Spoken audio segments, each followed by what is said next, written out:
Hey, this is Ina, in with you in the fight back. Okay, today we're going to do something a little differently, something that normally isn't done on my channel, and that's actually have a guest and interview him. And my guest, who we will be calling Yuri for the purposes of this video, How nice you doing? guy, and Yuri, he kind of describes himself as an anarchist, and since I do so much with Marxism, anarchism, whether we're talking Maoism, Trotskyism, or whatnot, or anarcho-syndicalism, I kind of want to get Yuri's opinions. I don't want you to just hear from me all the time, even though I'm generally right on most of my opinions. I'd like to actually get someone who would consider themselves an anarchist to kind of answer some of my questions. And so, Yuri, Yes. why are you an anarchist? And if you actually consider yourself an anarchist, what type of anarchist would you be? Well, that's a good question. Um, I don't know how I became an anarchist. I think it was sort of a slow process because I just generally didn't like the way that things are. That's probably Anything in particular with things, society, the system, the state? Most anarchists hate the state. Yeah, I guess that is kind of the definition, right? Yeah, pretty much all anarchists, I would say, hate the state. Hate the state. Yes, I don't generally like the state, but I think there's a lot of things that go along with the state that I don't like either. Because there's people that are anarchists who don't like the state, but they don't seem to have a problem with big business and large private entities. These would be more the libertarian. Yes, I mean that's I think there's market anarchists, right? To be fair, I wouldn't consider them anarchists personally. Yes, well that's what I mean. If the definition is only about the state, Yeah, okay. then you're like, well, what kind of anarchist are you? Which was your next question. Okay, so what type of anarchist are you? Would you consider yourself? And if you I don't, think I would most classify myself as a green anarchist or an anarcho-primitivist.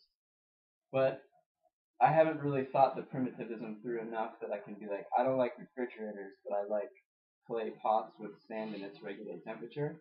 But I generally don't like industrialism. I would okay. say that. Is there any particular reason you don't like industrialism? I think it's dehumanizing and has caused ecocide. Okay. And like you said, you haven't really thought it out. Is there any way you would particularly define anarchism or your particular brand of anarchism? Like like Marxists, when we say, for instance, I say I'm in favor of communism, what people would say, what do I mean by that? I say, well, the rule of the associated producers producing for rich social individuals with rich social needs, or the free development of each is the condition for the free development of all. Pretty much something like that. Is there any way you could sum it up for us? Or Not a textbook definition, but my own definition. Your own definition is perfectly fine. Well, I would suppose it would be people not constrained by higher authority, and people free to make democratic decisions with each other for the betterment of everybody. Would probably be my definition. That's actually and higher entities that higher entities aren't allowed to exist that are destructive to the planet and our species and other non-human species. cool. Okay, next question is what commonalities and/or differences do you see yourself or anarchists in general having with Marxism and communism? And by communism, we're going to define it broadly. If you want to include Soviet-style systems, North Korea, Vietnam, Trotsky, Mao, or whomever in that definition, feel free to. Well, I think I've always agreed with the sort of textbook definition of communism being the stateless and classless society that follows the socialist state. Yeah. I think what most anarchists and myself kind of are wary of that transitional phase. So the idea of the dictatorship of the proletariat, which I can understand the pragmatism behind it. So you're like, oh well, we're just gonna like destroy a system and then go to a new system. You have to kind of pave the way a little bit, right? But I'm wary of it because I think in doing so, you're going to continue the dehumanization, continue the industrialization, and continue the ecocide.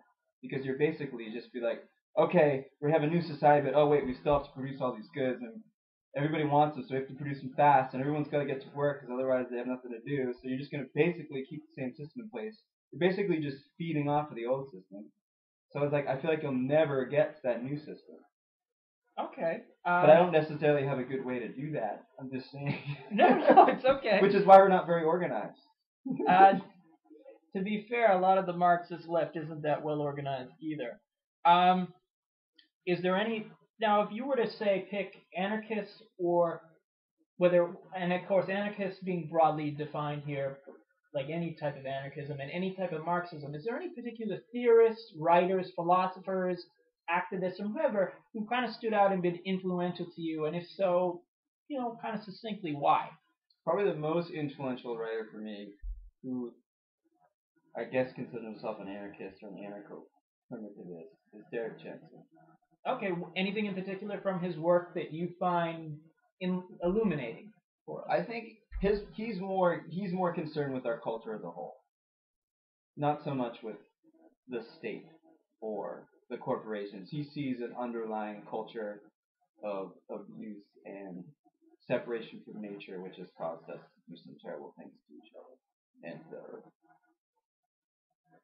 So I think he gave me that perspective, which I think I was kind of missing from other writers, where it's just like, oh, the state is the problem, but it's like kind of like this underlying issue with our culture as a whole, which I think. Does that mean we need a cultural revolution? I'm wearing this shirt. Yeah, of course we do. Of course we do.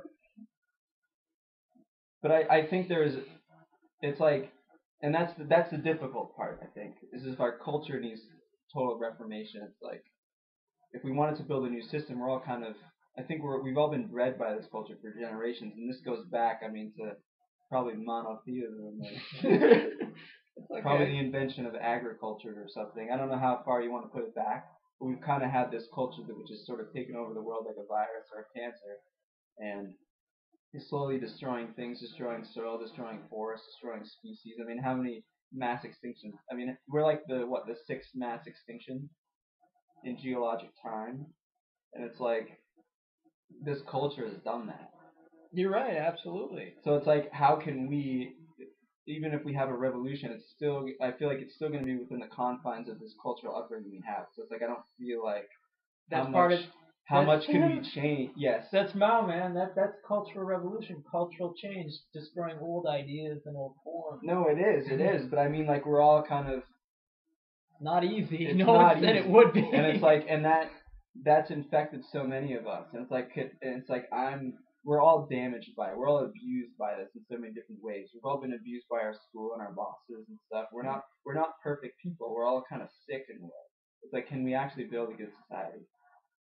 That's my concern. That's a good question, and considering especially how many people have perceived communist or anarchist experiments in the last century. Of course, there would be more communism here. People are wary because many of the attempts did not achieve the desired end. Is there any particular Marxist or communist thinkers or any further anarchist thinkers you would like to share with the gentle viewers out there who've influenced you? If not, we can move on. I suppose we could move on. I mean, I'm honestly not that well read in the subject. Okay. Well, you all actually answered how would you see a future anarchist society, but if you want to elaborate upon any of that further. I did answer. Did I answer that? Yeah, you pretty much answered that. Okay, here's a good question. I think you and I would probably agree with the type of future we want: stateless, classless society. Yeah. What should we do now, in the here and now, to bring it about? Is there anything particular we could concretely do? I think we should read more books, argue more on blogs, and write some letters to the editor. No. It's kind of be like, what? That's gonna cause some serious change immediately. No, I think the problem with the left wing right now is we're all really apprehensive, and we can't get our shit together. I can say that. That's fine. Okay. Yeah, don't worry about it. This isn't radio. I've gotten in trouble for that. Okay. Okay, alright, keep going. Okay. We haven't gotten our shit together, right? We're all scared. I'll give you that. Scared to make a move. Yeah, we are. A lot of people are pretty damn scared. Yeah. Most people, even. And People don't want. I mean, the left is very non. It's like this non-violent streak. That's right. We don't want to hurt anybody. It's like we don't want to be like the bad guys. Right. So it's like, how do you? Well, then what do you do? People, it's like this whole like we can't. The self-preservation has been like taken out of us.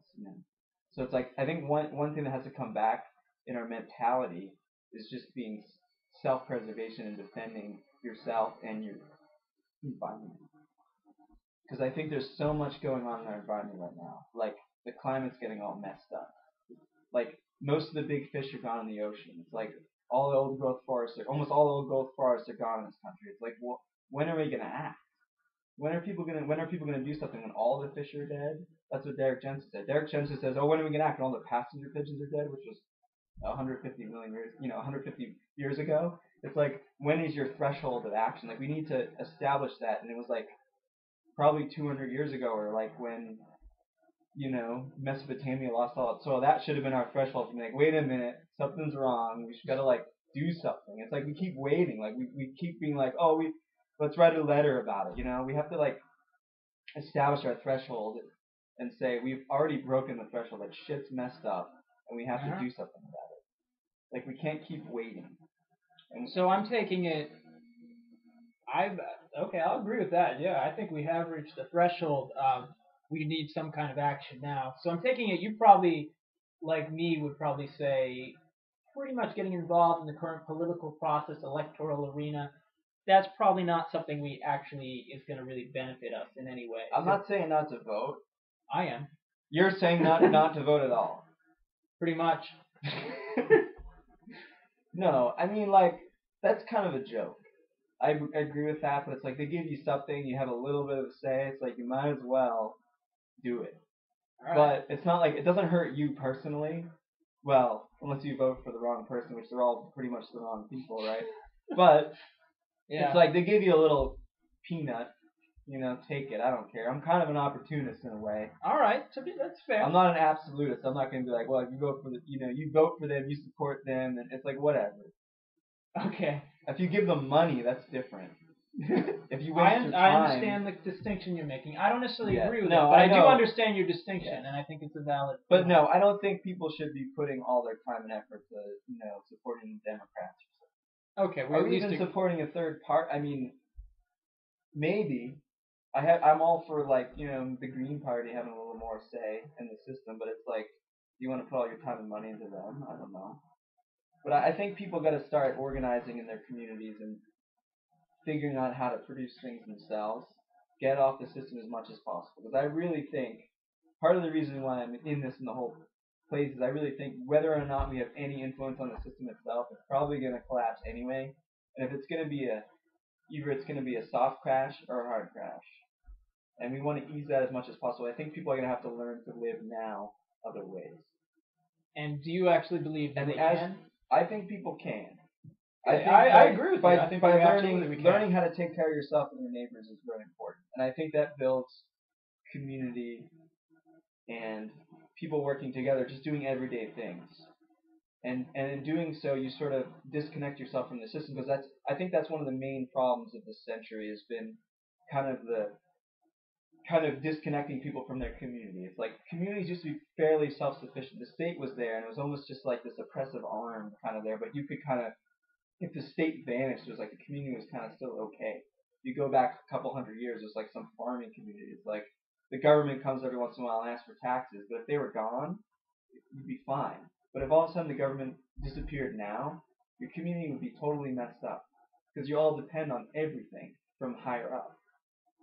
And basically the state and corporations has basically commoditized, turned people into commodities. They've taken people away from basically producing things for themselves and their neighbors. It's been like everyone's detached from themselves. Like you don't really produce anything of value. Like you might produce one thing, but you only do it in an assembly line. So it's like you can't even do it yourself anyway. So it's like people are not independent people anymore. And I think that's a big problem. I think if there is some sort of collapse, or any sort, even not a collapse, but any revolution, it's like we need to have that already in place, like people knowing how to do things. I mean, I personally am of the opinion. I believe Marxism can be boiled down it almost, and this is very simplistic, as the theory of the self-emancipation of the proletariat or the oppressed classes. If we want to be a little more broad, that means people can actually learn to emancipate themselves. Now, this can obviously be in a political and an economic sense, along with a cultural sense as well. Just because you were a, just because someone is an oppressed being doesn't mean that they can't learn to actually free themselves through collective action. And I think probably I agree with pretty much what you said. We do need, ultimately we want to get rid of the state, and I think probably the biggest disagreement between you and me is probably the transitional process. I'm fine using instruments of terror. I'm fine using that to put down the counter-revolution. I do see the danger that comes with that. If you rely upon an alienated state apparatus, are you just going to reproduce old social relations and ultimately lead yourself back to capitalism? And I believe part of the thing Mao Zedong gets at, and to a lesser extent Leon Trotsky, is you do need a new culture. You do need to the powers of the state that have been appropriated by the state or corporations or whatever huge entities we're speaking of need to be reappropriated by society themselves, by the population themselves. So instead of say having dismantled. Yeah, and being dismantled in the sense the state withers away, according to Engels, as we said. But for instance, to give a very crude analogy, instead of you relying upon your grocery store, for your food, in a sense, is it possible that that food production can be taken back up by people in general? Or if we're to another example, and if we're talking world communism, like we have right now, armed bodies of men, police, the army, and they're an alienated thing. They're part of a state apparatus that keeps the dominant social relations we know as capitalism in place. Can those functions that generally the police and the army are used against the people, against the workers and the poor, in a sense, can we actually get it so that we actually just, instead of having an army, we have a popular militia, should the need arise? I would hope it wouldn't, but you can see probably my concern. The day after the revolution, they're not just going to walk away and leave you alone. You're probably going to have to defend yourself. But I agree with you. There is a danger of a capitalist restoration. And socialism has its own contradictions between old and new, between bourgeois methods, or if you want, even going further back, as you were saying about Mesopotamia and all of that. But it's all this old muck of a class society. And in a sense, we actually have to build new communist consciousness collectively, consciously, if we can. I mean, I think we're actually probably more in common, but I think you probably are very wary of a lot of the transitional phase. Yes. And as I said earlier, I'm kind of an opportunist, so if there was some sort of organized socialist movement, I'm not saying I wouldn't go along with it, but if things were not my way, I would do what I could to oppose it. I was going to wrap it up, but we're going to start turning people back into machines again and start killing the planet. It doesn't matter who's in charge. It's understandable. That's why the revolution needs to keep going. It's Marx as well. Yes. But I guess I was going to wrap it up, but is there any further final points you would like to share with people out there? Well, I think people got to look at themselves and see how they've been damaged by the culture and try to see that they're really human. And then see what other people need and look at what the planet needs. And then go from there. Listen to the land. I think that's a good way to send it off. Thanks for coming on. Thank you. All right. Until next time. Yours for the revolution. Ina? Yours?